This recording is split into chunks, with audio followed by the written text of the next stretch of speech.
आउज़ बिल्लाहि मिनश शैतानिर रजीम बिस्मिल्लाहिर्रहमानिर्रहीम। शुरू अल्लाह के नाम से जो बड़ा मेहरबान निहायत रहम करने वाला है।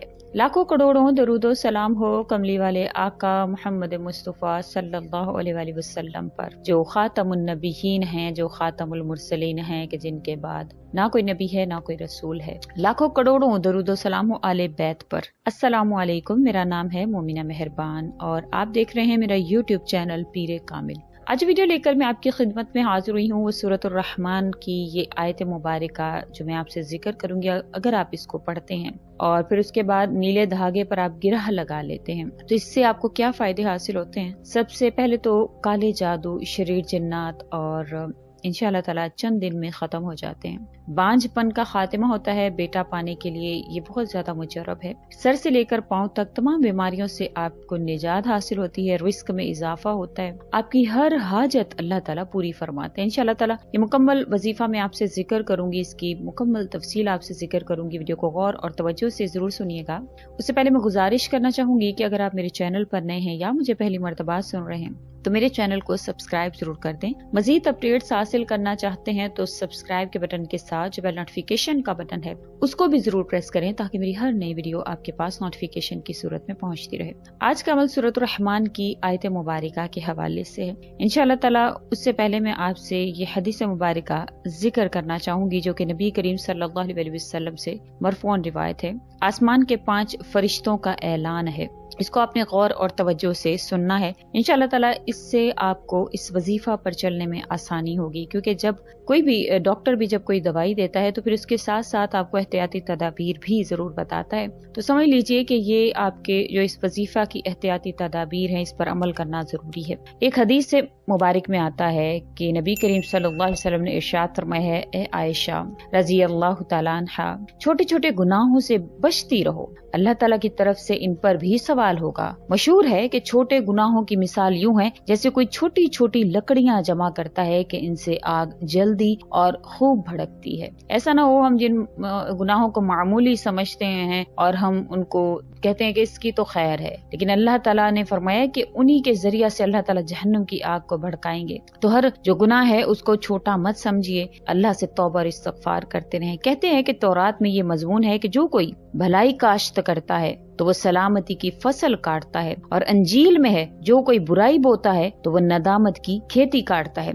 और खुद कुरान करीम में अल्लाह ताला फरमाते हैं कि जो शख्स कोई बुरा काम करेगा तो इसके इवज इसको सजा दी जाएगी। तो आपने क्या करना है, आपने इन तमाम बातों पर अमल करने के बाद आपने जो वजीफा है वो कुछ इस तरह से करना है कि सूरत रहमान को बहुत ज्यादा अहमियत हासिल है। सूरत रहमान को बहुत ज्यादा फजीलत हासिल है। आपने बिस्मिल्लाहिर्रहमानिर्रहीम के साथ आपने इसका आगाज करना है, आपने इसको पढ़ना है। और जब भी आपने एक नीला धागा ले लेना है, नीला धागा लेने के बाद आप जब इस कुरान करीम की इस सूरा की तिलावत फरमाते हैं करते हैं तो फिर आपने वो धागा सामने रख लेना है। मोटा धागा लेंगे जिससे जो है वो जो थोड़ा सा मोटा होता है, बारीक नहीं होता बल्कि मोटा धागा होता है, अगर आप वो ले लें तो आपको इसका ज्यादा फायदा हासिल होगा। आपने वो ले लेना है और फिर उसके बाद आप सामने रखेंगे, बिस्मिल्लाहिर्रहमानिर्रहीम पढ़कर सूरह रहमान पढ़ेंगे। और फिर जब भी फबिअय्यि आलाइ रब्बिकुमा तुकज़्ज़िबान आएगा यहाँ पर आपने गिरह लगा देनी है। जितनी मर्तबा भी ये आयत आएगी तो आपने एक एक गिरह लगाते जाना है। इस तरह से ये तमाम गिरहें जो मुकम्मल हो जाएंगी। अब हर गिरह पर जब आप ये गिरह लगा रहे होंगे तो आपने अल्लाह ताला से ये वादा करना है अपने गुनाहों को, अपनी जो गुज़श्ता जिंदगी आपकी गुजर चुकी है, जो आपसे कभी गुनाह हुए हैं, जो आपसे कभी जो है वो ऐसे अमाल जो है वो सरजद हो गए हैं जिन पर आप नादिम हैं, अल्लाह ताला से नदामत का इजहार करते हैं, वो आपने अपने जहन में रखने हैं और अल्लाह ताला से कहना है कि मेरे पाक परवरदिगार मैं मुआफी मांगता हूँ, अब मैं आपकी किसी भी नेमत को नहीं झुटलाऊंगा। तो आपने ये वादा करते जाना है और गिरह लगाते जाना है, वादा करते जाना है, गिरह लगाते जाना है। क्योंकि इंसान की जिंदगी में जो भी मामलात होते हैं, ख्वाह वो उसका ताल्लुक काले जादू से हो, शरीर जिन्नात से हो, बांझपन से हो, औलाद से हो, आपकी बीमारियों से हो, आपके रिस्क से हो, आपकी हाजात से हो, ख्वाह उसका ताल्लुक आपकी जिंदगी के किसी भी पहलू से हो, तो अल्लाह ताला آپ کو آزمانے کے لیے آپ کی زندگی میں وہ پہلو لے کر آتے ہیں. جب آپ اس میں مکمل طور پر کامیاب ہو جاتے ہیں، آپ اس امتحان کو پاس کر لیتے ہیں اور آپ اپنی اس غلطی پر جو ہے وہ آپ نادم ہوتے ہیں، اللہ تعالیٰ سے کہتے ہیں یا اللہ مجھ سے یہ غلطی ہوگی، مجھے معاف کر دیں، تو اللہ تعالیٰ فوراً سے آپ کو آزمائش سے نکال لیتے ہیں، فوراً سے آپ کی سزا ختم کر دی جاتی ہے. نبی کریم صلی اللہ علیہ وسلم نے یہ ارشاد فرمایا کہ ہر روز آسمان سے 5 فرشتے اترتے ہیں، ایک مکہ مکرمہ میں، دوسرا مدینہ طیبہ میں، تیسرا بیت المقدس میں، چوتھا مسلمانوں کے قبرستان میں، اور 5واں مسلمانوں کے بازاروں میں.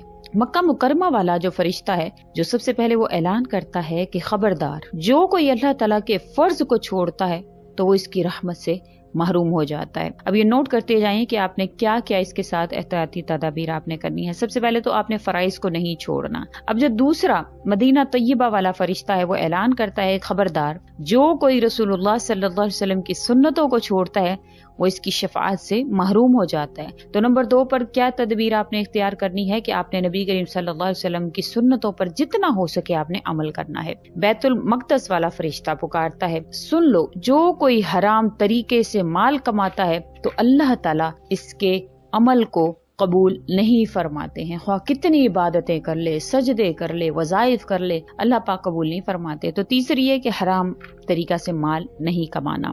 چوتھا جو قبرستان والا فرشتہ ہے وہ اہل قبور کو پکار کر پوچھتا ہے تمہیں ندامت کس بات پر ہو رہی ہے اور تم کن لوگوں پر غیبتہ اور رشک کرتے ہو؟ وہ جواب دیتے ہیں کہ ہمیں اپنی عمروں کے بیکار چلے جانے پر ندامت ہے، اور ہمیں ان لوگوں پر غیبتہ اور رشک ہے جو اللہ تعالیٰ کے کلام پاک کی تلاوت کرتے ہیں، علم دین سیکھتے ہیں، حضرت صلی اللہ علیہ وسلم پر درود و سلام بھیجتے ہیں اور اپنے گناہوں پر استغفار کرتے ہیں، اور ہم ان تمام اعمال سے قاصر ہیں. تو آپ نے سب سے پہلے نمبر پر فرائض کا اہتمام، دوسرے نمبر پر سنتوں کا اہتمام، تیسرے نمبر پر حرام طریقہ سے مال نہیں کمانا، چوتھے نمبر پر آپ نے زیادہ سے زیادہ قرآن پاک کی تلاوت کرنی ہے، علم دین سیکھنا ہے، نبی کریم صلی اللہ علیہ وسلم پر درود و سلام کا نذرانہ بھیجنا ہے اور استغفار بھی کرنا ہے. اب بازاروں والا فرشتہ پکار کر کہتا ہے اے لوگوں کے گروہ، ذرا ٹھہرو، ذرا سوچو، اللہ تعالیٰ کا غیظ و غضب اور اس کا جلال بھی کوئی شے ہے؟ جو شخص اس کے جلال اور غضب سے ڈرتا ہے اسے اپنے زخموں کا علاج کر لینا چاہیے، اپنے گناہوں سے توبہ کر لینا چاہیے. ہم نے تمہیں شوق دلایا مگر تمہیں شوق نہ ہوا، ہم نے تمہیں ڈرایا مگر تم میں ڈر پیدا نہیں ہوا. ہم نے تمہیں اگر کچھ ڈرنے والے لوگ نہ ہوتے تو دودھ پیتے بچے نہ ہوتے، رکوع سجود کرنے والے بوڑھے نہ ہوتے، زمین پر چرنے والے حیوانات نہ ہوتے، اور تم پر کبھی بھی عذاب نازل کر دیا جاتا. اگر آپ ان باتوں پر یعنی احتیاطی تدابیر پر عمل کرتے ہیں، پھر اس کے بعد آپ کوئی بھی وظیفہ کوئی بھی عمل کرتے ہیں تو آپ کو وہ فوراً سے فائدہ دیتا ہے. تو آپ نے اللہ تعالیٰ سے توبہ اور استغفار کرنی، اور اس نیلے دھاگے کو آپ نے اپنے گھر میں کہیں پر بھی آپ رکھ لیں، کیونکہ وہ آپ کو یہ یاد دلاتا رہے گا کہ یہ میرا اللہ سے وعدہ ہے کہ انشاءاللہ اب میں ایسے کوئی کام نہیں کروں گا. تو امید کرتی ہوں آپ کو یہ ویڈیو اچھی لگی ہوگی، اور آپ جب اس کو کریں گے تو آپ کی پریشانیاں انشاءاللہ ختم ہوں گی. تو اسی کے ساتھ اس ویڈیو کو لائک کریں، شیئر کریں اور میرے چینل کو سبسکرائب بھی ضرور کر دیں. اجازت چاہوں گی. وآخر الدعوانا ان الحمدللہ رب العالمین. اللہ حافظ.